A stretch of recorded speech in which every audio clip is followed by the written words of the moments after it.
நகரத்தை வெள்ளி நகரம் என்று சொல்கிறார்கள். ஸ்கொட்லாந்தின் பிரம்மாண்ட வரலாறு ரகசியத்தை பற்றி பார்க்கலாமா வாங்க. கல்லிலும் கலைவண்ணம் காணலாம் என்பார்கள்.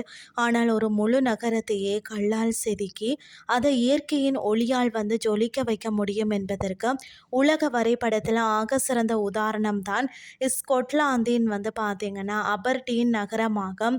வடகடலின் கரையில் அமைந்துள்ள இந்த நகரம் வெறும் புவியியல் அமைப்பால் மட்டுமின்றி தன் தனித்துவமான கட்டிடக்கலையாலும் உலக மக்களின் கவனத்தை ஈர்த்துள்ளது.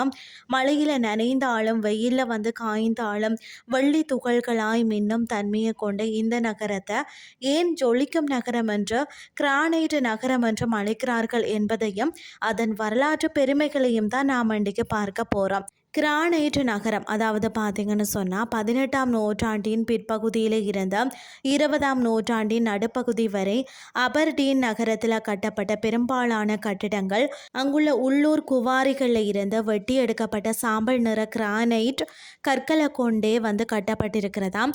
இந்த குவாரி ஒரு காலத்தில் ஐரோப்பாவிலேயே மனிதனால் அதாவது தோண்டப்பட்ட மிகப்பெரிய ஆழமான குழிகளில் ஒன்றாக இருந்ததாம்.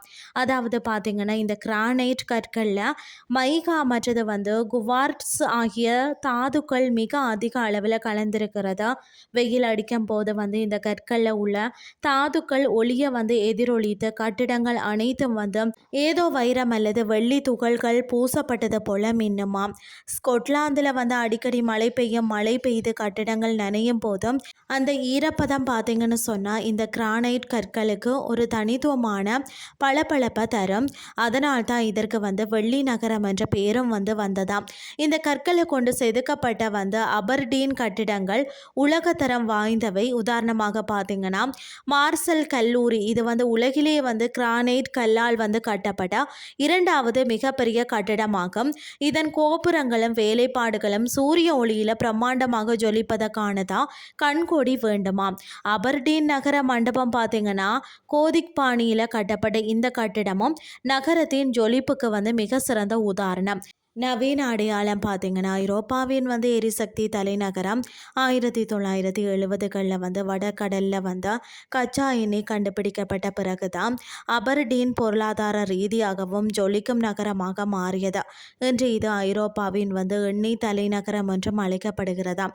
இயற்கை கொடுத்த தனித்துவமான பளபளக்கும் கற்களும் மனிதனின் உழைப்பால் உருவான பிரம்மாண்ட கட்டிடக்கலையும் இணைந்துதான் அபர்டீனை உலக வரைபடத்தில் ஒரு ஜொலிக்கும் நகரமாக மாற்றியிருக்கிறதா. அபர்டீன் இயற்கையின் தாதுக்களும் மனிதனின் உழைப்பும் இணைந்த ஒரு வாழும் கலைக்கூடமாகவும் கடந்த காலத்தின் கம்பீரமான கிரானைட் கட்டிடக்கலையும் நிகழ்காலத்தின் நவீன ஐரோப்பிய எரிசக்தி தலைநகரம் என்று பொருளாதார அடையாளத்தையும் ஒரு சேர கொண்டு இந்த நகரம் மிளிர்கிறது. கால மாற்றங்கள் பல கடந்தும் நவீன தொழில்நுட்பங்கள் வளர்ந்தும் கூட சூரிய ஒளியிலேயும் மழையிலேயும் தன் இயற்கை மாறாமல் வெள்ளி நகையாய் ஜொலிக்கும் அபர்டீன் என்றும் உலக பாரம்பரிய பக்கங்களில் ஒரு நீங்கா புகழ் பெற்ற நகரமாகவே விளங்கும் என்பதில் ஐயமே இல்லை. இன்றைய கிறிஸ்டி உங்களுக்கும் பிரயோசனமாக அமைஞ்சிருக்கும்னு சொல்லி நான் நம்புகிறேன். இதே மாதிரி மற்றும் ஒரு கிறிஸ்டின் வேலை உங்களை சந்திக்கிறேன். நன்றி.